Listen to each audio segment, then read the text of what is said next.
I'm sorry, you guys. What happened last video was that Second up to the French. that happened last video was I remember. Shit, I forgot actually. Stay in school, kids. Daniel is a pretty complicated character to write for, as we didn't want the player to feel that they were losing control by having feelings imposed on them. After the amnesia kicks in, everything which is Daniel is essentially gone. The player is the new Daniel, and he should be able to act the way he pleases, and even reject his own background as he discovers it. That is why everything concerning Daniel is flashbacks. Even the diary entries are read as what is being told is happening right now. That is, it is the old Daniel telling the story, and not the player reading it. When we create props, we usually have concept pictures or reference images to look at when modeling the object, just to make sure it stays within the art style that we are going for. 3rd of July. I come to Creating the a camp. chair, a table, or a bookcase, just to name a few.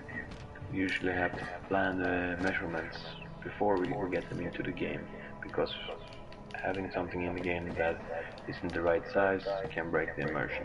But sometimes you have to cheat that and test it out, because the camera perspective can really trick you. I have the perfect example of the camera tricking you sometimes. Take out the lantern in-game and look at the wall or an object in the same height as the lantern and try guessing how big the lantern will be next to that object. Then walk up as close as you can to that object and compare. If you got a good example out of this, you see that the hand and lantern is in fact very small, but it feels right when it's close to the camera. But we don't want to go on gut feeling on the measurements of every object. That could really get out of hand quickly, and a lot of things could feel out of place. So it's basically a matter of changing the scale if it feels weird. When modeling the prop, we try to make it as close as the reference images as we can, or if we got a sketch, that is. It's often a quite simple process that usually doesn't take that much time, but it completely depends on what it is and if the sketch we have are detailed. Before giving the model a texture or working on that, we need to create a UV map for it. A UV map can best be described as an image with painted and edited details to it that is wrapped around the object. So the texture for a cardboard box, for example, would look like a box that you have unfolded into the ground. After the UV map is created, we start to work on the texture. And here, we usually start with adding untouched materials like wood or metal, and these are from free photos found on the internet. We also paint in dirt in corners, highlights on the edges to enhance them. We can also bake and add an ambient occlusion map to the texture, which is basically a process where the computer calculates where the texture should be dark and where it should be light. We often generate a normal map based on certain details in the texture. A normal map uses light to add bumps or dents without using more polygons on the object. For specular maps, we use the red channel for the intensity level of the map and the green channel to determine the power of it. After all the textures are done, we export them to collada format and import them to our editors. There, we set material values, create bodies for collision, and stuff like that. If you listen to the music tracks more carefully, you may find that characters have their own musical themes, which can usually be heard when you read papers during the game. These themes appear in many variations, so it's not always so easy to recognize them immediately. And in the end of the game, some of these themes will go quite insane. Oh, and that's Daniel's theme, which you can hear in the game's menu screen. Let me play it to you with piano.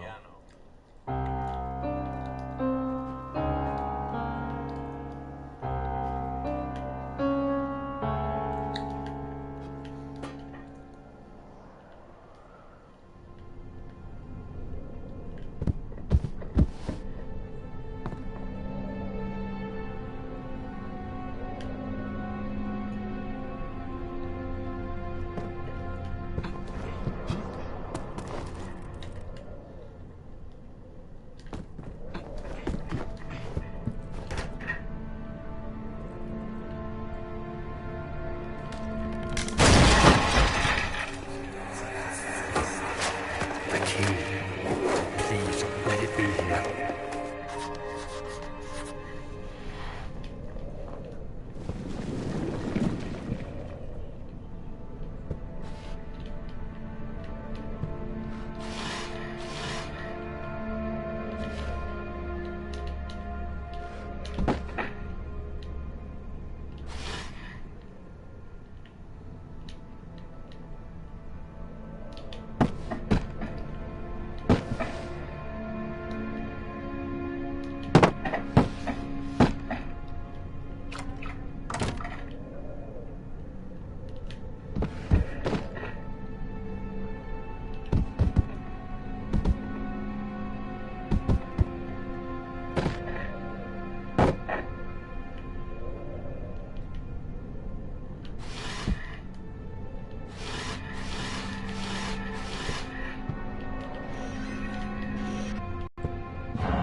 July 1839. It's done. The orb is assembled. The ape...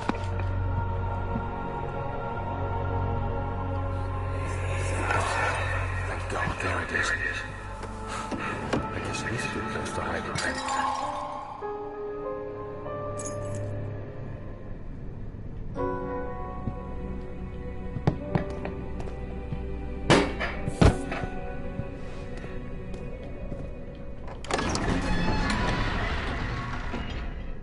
Out of here.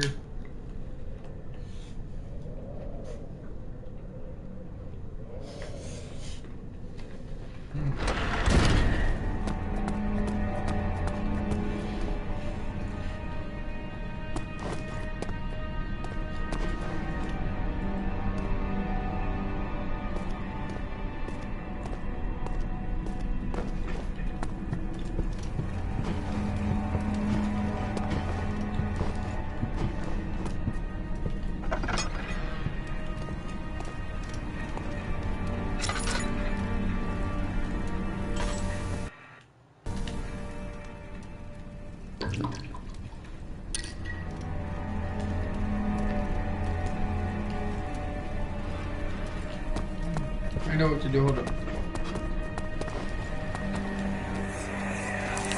Don't forget your bag, Daniel. I won't, Herbert. There is no shame in using a parasol in the desert. As it happens, it's imperative to your survival. But it looks ridiculous. The shade will hurt much less than dying, I assure you.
Again, there's a lot of elements here working together. Not only does the player enter the darkest level yet, they'll also come up against a dark part of Daniel's memories. We've tried to have all aspects of the level work towards this goal. Hopefully it creates an oppressive and disturbing feel to it.